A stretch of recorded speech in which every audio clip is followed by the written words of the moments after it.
మీకు తెలుసా? మీరు ఎంత గొప్పవారైనా, ఎంత పెద్ద ఉద్యోగం చేసినా, ఒకరోజు మనమందరం మాడిపోయిన బలుపులమే అంట. ఎందుకో తెలుసా?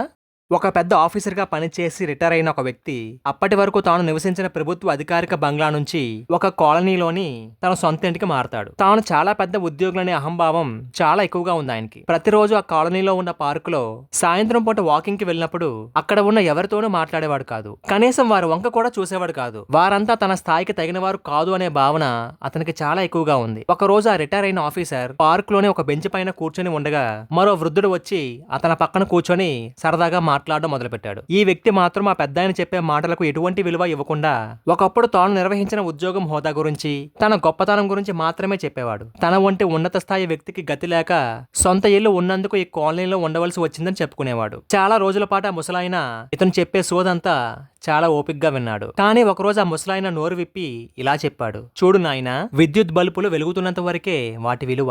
అవి మాడిపోయిన తర్వాత అన్నీ ఒక్కటే. వాటి రూపం, అవి అందించిన వెలుగు మొత్తం అంతా మరుగున పడిపోతాయి. నేను ఈ కాలనీలో 5 ఏళ్ల నుంచి ఉంటున్నాను. నేను 2 సార్లు ఎంపీగా గెలిచి పార్లమెంట్ కి వెళ్లి సేవలందించాననే విషయం ఇప్పటి వరకు ఎవరికీ చెప్పలేదు అని చెప్పగానే అంతే, ఆ రిటైర్ అయిన ఆఫీసర్ ముఖంలో రంగులు మారిపోయాయి. నీకు కుడిపక్కన దూరంగా కూర్చున్న వర్మ గారు ఇండియన్ రైల్వేలో జనరల్ మేనేజర్ గా పనిచేసి రిటైర్ అయ్యారు. అక్కడ ఎదురుగా నిలబడి నవ్వుతూ మాట్లాడుతున్న రావు గారు ఆర్మీలో లెఫ్టినెంట్ జనరల్ గా ఉద్యోగ విరమణ చేశారు. అటు చూడు, ఆ మూలన తెల్లటి బట్టల్లో ఉన్న శివగారు ఇస్రో చైర్మన్ గా సేవలందించారు. ఈ విషయాన్ని ఆయన ఎవరితోనూ చెప్పుకోలేదు అని చెబుతూ ఆ పెద్దాయన రిటైర్ అయిన ఆఫీసర్ తో, నాకు తెలిసిన ఒక ముఖ్యమైన విషయాన్ని చెబుతాను, జాగ్రత్తగా విను. మాడిపోయిన బల్బులన్నీ ఒకే కోవకు చెందినవని ముందే చెప్పాను కదా. అవి 0 వోల్ట్ల బల్బ్ అయినా 100 వోల్ట్ల బల్బ్ అయినా అవి వెలుగుతూ ఉన్నంత వరకే వాటి విలువ.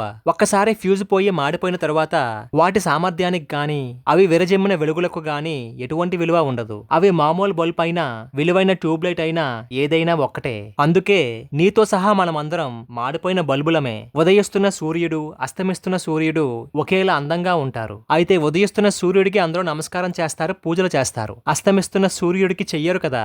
ఈ వాస్తవాన్ని మనం గుర్తుంచుకోవాలి. మనం చేస్తున్న ఉద్యోగం, హోదా శాశ్వతం కాదని తెలుసుకోవాలి. వాటికి విలువిచ్చి అవే జీవితం అనుకోకూడదు. ఏదో ఒక రోజు అవి మనల్ని వదిలి వెళ్తాయనే వాస్తవాన్ని గుర్తించాలి. చదరంగ మాటలో రాజుకు మంత్రికి ఉన్న విలువ అవి ఆ బోర్డు పైన ఉన్నంత వరకే. ఆట ముగిసిన తర్వాత అన్నిటినీ ఒకే డబ్బాలో వేసి మూత పెడతాము. ఈ రోజు నేను సంతోషంగా ఉన్నానని భావించు. ముందు ముందు సంతోషంగా ఉండాలని ఆశించు. మనం మన జీవితంలో ఎన్ని సర్టిఫికెట్లు పొందినా చివరికి అందరూ సాధించే సర్టిఫికెట్ ఒకటే, అదే డెత్ సర్టిఫికెట్ అని చెప్పి అహంకార్ కళ్ళు తెరిపించాడు ఆ పెద్దాయన. మీరేమంటారు? ఉద్యోగం, పదవి, అధికారం శాశ్వతం అంటారా, కాదంటారా? కామెంట్స్ లో తెలియజేయండి.